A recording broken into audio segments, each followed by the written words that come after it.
తెలుసు? మీ మనసు దోచే మన్మధుడు ఊసే కావచ్చు. కావచ్చు కాదే, కాదని చెప్పమను. చెప్తే ఏం చేస్తారు? ఏం చేస్తాం? చిరకా గోరింకలు, కౌగిలింతలు, గిలిగింతలు కళ్ళప్పగించి చూసుకోకుండా. సఖి, ఎవరు పరపురుషులే? అది కదా నేను తీసుకొస్తున్నా.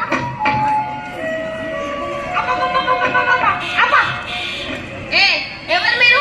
ఇది ఆకాశ రాజుగారి ఉద్యానవనం. ఇచ్చట అల్లులకు ప్రవేశం నిషిద్ధం. ఏ మిమ్మల్ని వినపడట్లే? మిమ్మల్ని చూడగానే కంటి చూపు మతగిచ్చింది, నోటి మాట ఆగిపోయింది.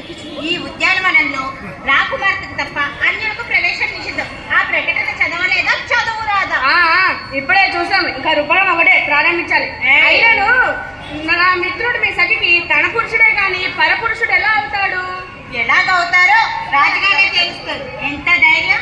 పరపురుషుడు ముందు ఇంతసేపు ధైర్యంగా నుంచున్నా మీ సఖి ధైర్యం కట్టేనా అన్నట్టు ఒక మత్త గజము ఈ దిక్కున వచ్చింది చూసారా?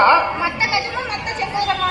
ఆహా, చకోరముల వంటి ఆ కన్నులు, చంద్రబింబం వంటి ఆ మోము, దొండపండు వంటి. చాలు చాలు, మీ వర్ణన అతిమీరుతుంది. అధిక ప్రసంగం ఆపి వచ్చిన దారినే వెళ్ళండి. వెళ్ళకపోతే మిత్రమా, ఏదో జంతువులు వేడుకెళ్ళిన పురుష సింహం దారి తప్పి ఇటు వైపుగా వచ్చి ఉండునే. దారి తప్పి కాదమ్మా, దారి వెతుకుంటూనే వచ్చారు. ఈ సంగతి మా మహారాజు గారికి తెలిసిందనుకో, మాకు తిప్పుడు తప్పు. ఇక నడు సఖి, నడు.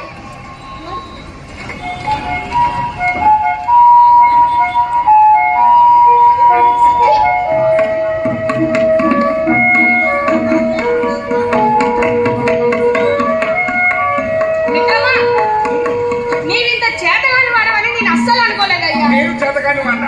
లేకపోతే చేతి చిక్కే రామచిలుక ఎగిరిపోతుంటే అలా గుడ్లపకిచ్చి చూస్తావేమయ్యా? ఎగిరే చిలక ఏనాటికైనా నా బుధం మీద వాలాల్సిందే, చూస్తూ ఉండు. అలా ఎదురు చూస్తూ ఉంటే రాజభటులు వచ్చి మన ఇద్దరిని కలిపి చీకటి కొట్లో వేస్తారు. మిత్రమా, ఆ అద్భుత సౌందర్యవతి నా ముందు నుంచి మాయమైన తర్వాత చీకటి కొట్టేనా నరకప్రాయమైనా ఒకటే సుమా. అమ్మో, అప్పుడే పీకల వరకు ప్రేమలో మునిగిపోయావే. అయినను ఎంతసేపు ఇక్కడ ఎదురు చూస్తూ శిలే పడున్నావే. నాకంత అదృష్టమా మిత్రమా? ఏమి శిలైపోవడం కూడా ఒక అదృష్టమేనా? మిత్రమా, ఆమెను నేను కౌగిలించుకున్నా తిరిగి నువ్వు కౌగిలించుకోలేవు. ఆమె నువ్వు ముద్దాడినా తిరిగి నువ్వు ముద్దాడలేవు.